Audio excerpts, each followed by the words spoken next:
ना एटा पदचाली walking point है hey guys welcome back to my YouTube channel. एबे time है संध्या 6टा। तो ये मुझे मार्केट बाहर आज हूँ आम लास्ट डे इन पंजाब।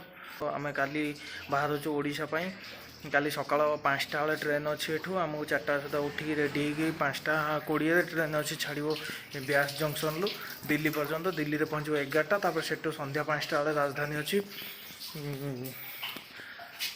तो आज आम लास्ट डे बेसी भी दुख लगुनि तथापि टिके टिके ये लगुच किंतु कौन करवा जीवाक तो पड़ो ना। पुणी देखा हम के जदि पुणी के पंजाब टूर आ कि प्लानिंग है ताले पुणी आसवा आम पंजाब बुलवा मजा मस्ती करवा ब्लॉग करवा एंजॉय करवा तापर जीवा। सो मुझे मार्केट बाहर यार पूर्व भिडटा आम केवल छोट भिडटे था से केवल पैकिंग फैकिंग उपर था से गाड़ी तो जिनस सामान गुड़ा लोड है से सब मुझे देखी। होप से भिडटा आपको भल लगे जदि देखी डिस्क्रिप्शन लिंक अच्छे जाकि देखिपर ना मो प्रोफाइल जो चैनल मध्यम से सर्च कर रिसेंट ब्लॉग थी। सो एबे मु जाऊँ मार्केट मार्केट बुलाबुली करवा आज सारदवा कम कौन किणाकिणी करवा। सो देन आसवा बैग बैग पैकिंग करवा जल्दी टी शोया पड़ो। सो जल्दी उठ निद भी पूरा करार अच्छी। सो लेट्स गो मुझे मार्केट जाऊँ समस्ते पलैले मु गेट ताला फाला पकईकि जाऊँगी।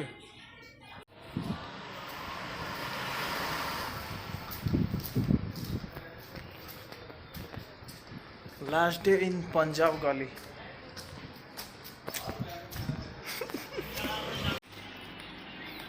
ये पिला गुड़ा पूरा बहका पिला दीटा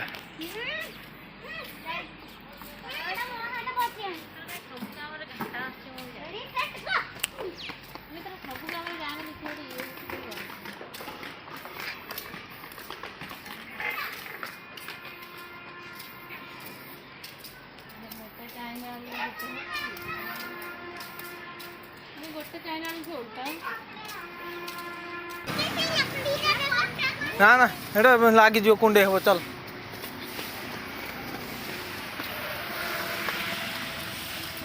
एटा पुणी से चलिए रास्ता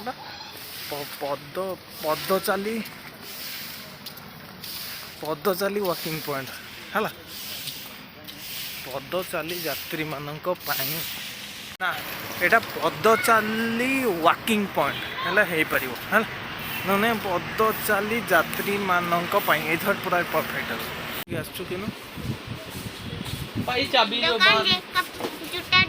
जूता दुकान आज ये कहीं भगा भाया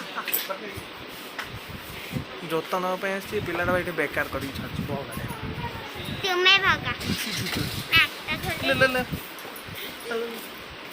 रुक जा सबर कर जूते लेना है तेरे इधर तो सब बेकार है, सब बड़े लोग। हाँ क्यों? मुझे जो जूता लेना है वो तो बड़े लोग के लिए 6 साल के बच्चे के लिए एक ही नहीं। क्यों आज और पंजाब में रहेगा? आज लास्ट डे है ना? आज नहीं कल कल सुबह चले जाएंगे ना?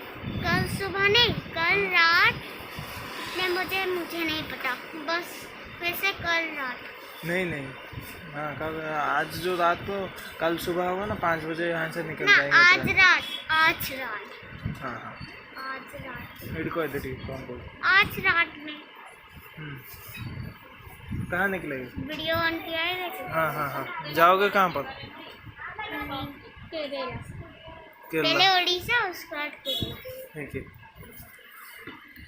जोता ना आसलु पिलाटा बहका हो तुम्हें मत पूरा पार्टी कर